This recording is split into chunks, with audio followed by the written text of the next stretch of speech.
This week in Jamaica Now, CCTV cameras for primary schools as Jamaica mourns shocking murder of an 80-year-old girl. NCB Group assures of stability after boss Michael Lee Chin sells just over 1% of his shareholdings. We should not engage in a political cascas because that is how it is emerging. Stop the quarrelling. Prime Minister Andrew Holness wants lawmakers to end their attacks on the Integrity Commission. And the JDF is plunged into mourning with the tragic deaths of a major and a captain.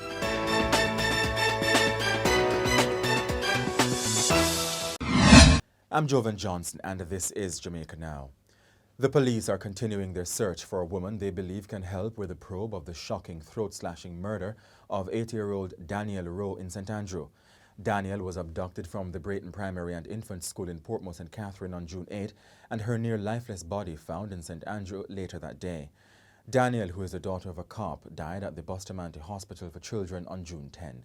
Police investigators on Monday disclosed that they have video footage of the child in the company of a woman in an area close to where she was found with her throat slashed. However, Deputy Commissioner of Police Fitz Bailey said that the video quality is very poor. Now, Daniel's death has resurrected calls for stronger measures to protect children. At a devotion at the school on Monday, Education Minister Favour Williams said changes are coming for the security of primary schools. We've generally reserved CCTV or safety cameras for high schools, especially those in vulnerable areas. But this morning, having seen what has happened here at this very quiet primary and infant school, we have to begin to increase the safety and the security at our primary schools. And so we will begin deploying cameras in particular at the entrance of schools. So at the very least, when there is a situation, we can at least get some footage. And the police are reporting that an autopsy has concluded that acting deputy head of Jamaica's prison department, Reverend Orville Moore, died of strangulation. But Deputy Commissioner of Police Fitz Bailey says foul play is not suspected in the case. Reverend Moore was found dead in Spur Tree, Manchester on June 1.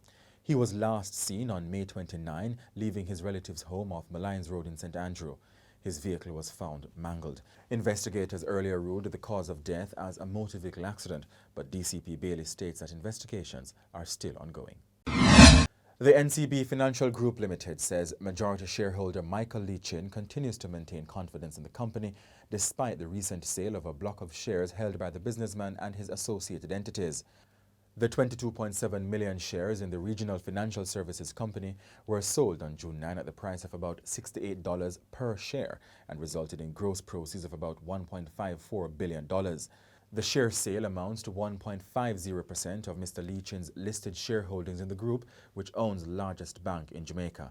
NCB has been trying to address speculation arising from activities involving Mr. Lee Chin, including his decision in May to take a leave of absence immediately as chairman of the boards of the NCB Group, NCB Jamaica and Guardian Holdings Limited. In the meantime, NCB Group also addressed the continued suspension of dividend payments, saying it will reinstate these payments as soon as possible.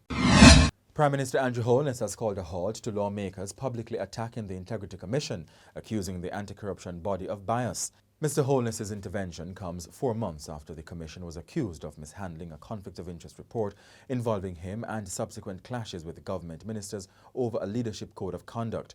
Two of the leading critics are Justice Minister Delroy Chuck, who claims the corruption watchdog has no integrity, and Minister Everald Warmington, who has declared the Commission a rogue organization. Speaking on Tuesday, Mr. Holness reminded lawmakers of their powers. The concerns raised are valid concerns, but we must always remember that we are the lawmakers. And we have the power given to us by the electorate to change the laws.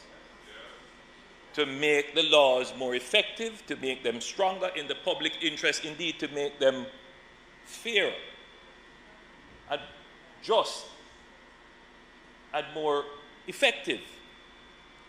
So, yes, Madam Speaker, yes, colleagues, we have to use the parliamentary platform to express our dissatisfaction, to defend our good name and character, but more importantly, after all the discussions, we must move swiftly to ensure that we have strong and appropriate legislation to ensure that we deliver justice and integrity for the people of Jamaica. That is our power, and that is what the people elected us to do. We should not engage in a political cascas, because that is how it is emerging between the parliament and a body that reports to the parliament. We shouldn't do that. Madam Speaker, we should avoid that at all costs. Last week, opposition leader Mark Golding warned lawmakers against undermining the anti-corruption agency with their criticisms. The Caribbean Examinations Council says regional exams will go ahead as scheduled, as theft involving exam papers in Jamaica has not compromised the administration of the sittings. CXC said the decision was taken following consultations with ministries of education from across the region. St. James High School in Western Jamaica has confirmed that thugs allegedly removed 2 filing cabinets that contained exam papers for 9 subjects, including Math Paper 1 that was done earlier the day. In May, Jamaica was identified as the source of the leak of the Caribbean Secondary Education Certificate Mathematics Paper 2.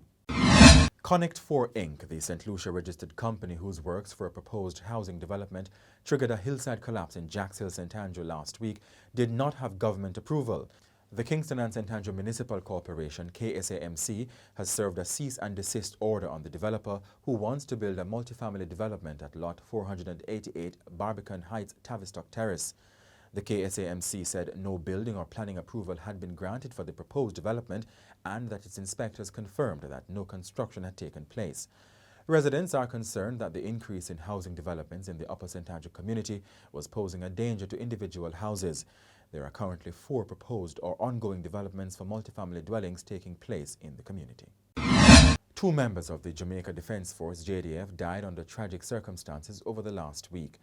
In the first incident, 31-year-old Captain Blake James Roper died in a car crash at the Harbourview roundabout in Kingston on June 10. The police say the pilot failed to make a left turn to continue around the roundabout, and the Volkswagen Jetta car drove through the structure and crashed into a piece of concrete. Captain Blake was the son of retired Lieutenant Colonel Jeffrey Roper, the longest-serving commanding officer of the JDF Air Wing. And the Army was plunged into mourning on Thursday following confirmation that Major Dr. Bonnie Paul Williams was shot dead in Millsborough, St. Andrew. The JDF says the medical doctor and Army reservist was returning home when he observed a group of men attempting to steal a motor car. They opened fire at his vehicle, hitting him. And that's it for this edition of Jamaica Now, your weekly review of the big news stories. Send us your comments at onlinefeedback@gleanerjm.com. Follow us on Twitter and Instagram at Jamaica Gleaner and on Facebook at Gleaner Jamaica. Like this video on our YouTube page, turn on the notification and subscribe today.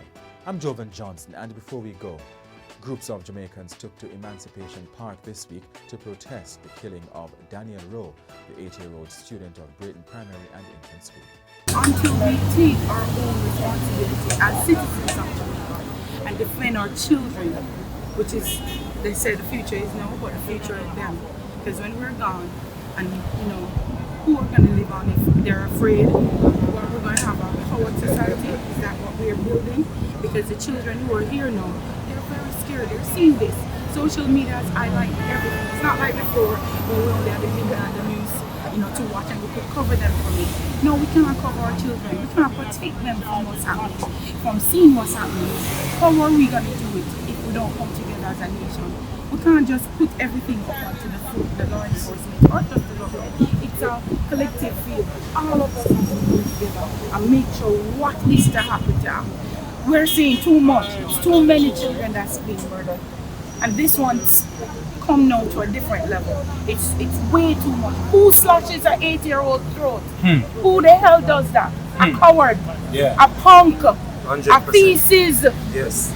That slashes an 8-year-old throat. 100%. Not to say you should slash anybody's throat, but I'm saying an 8-year-old, she even look like 6. Yeah. The news said today that she died with tear mark on her face. As a mother, my belly hurt me. Yeah, as a parent, yeah.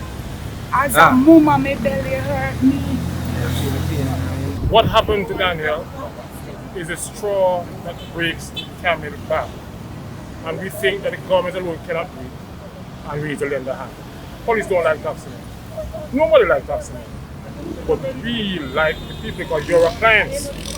So we want to give our support. And you might not see taxmen out here. We have the 100% support. And let me tell you something. This is a knee-jerk for most people, including me. We believe that we're a strong arm of 37,000 and we are going to lend our support to reducing violence against our children.